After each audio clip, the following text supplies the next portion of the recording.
Balochistan national party عوامی کے مرکزی صدر سابق وفاقی وزیر میر اسرار اللہ خان زہری نے کہا ہے کہ سیاست کا مقصد سیٹ جیتنا نہیں ہے بلکہ عوام کی خدمت کرنا ہے۔ عوام کے سیاسی و سماجی مسائل کو سمجھ کر ان کی رہنمائی کرنا ہے۔ بلوچستان جیسے معدنیات سے مالا مال صوبے میں غربت، پسماندگی، پینے کا پانی نہ ہونا، علاج معالجہ اور تعلیمی سہولتوں کا فقدان انتہائی افسوسناک ہے۔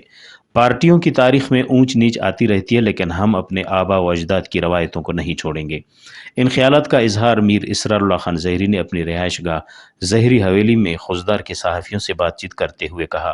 اس موقع پر بی این پی عوامی کے نو منتخب سیکریٹری جنرل اور سابق سینیٹر سید اکبر شاہ، مرکزی سینئر نائب صدر ٹکری نذر محمد مینگل بھی موجود تھے۔ بلوچستان کے ساحل وسائل کے لیے جدوجہد ہماری اولین ترجیح میں شامل ہے۔ ملکی آئین کے فریم ورک کے اندر رہ کر قومی اور وطنی حقوق کے لیے جدوجہد کرنا ہمارا حق ہے۔ میر اسرار اللہ خان زہری نے کہا کہ اپنے لوگوں سے فطری طور پر الفت ہوتی ہے اور اپنے لوگوں سے ملنے کا ہر ایک کا ملنے کو جی چاہتا ہے، اور میں بھی چاہوں گا کہ میں اپنے لوگوں سے ملوں۔ رپورٹ مرتضی بلوچ، وش نیوز خوزدار۔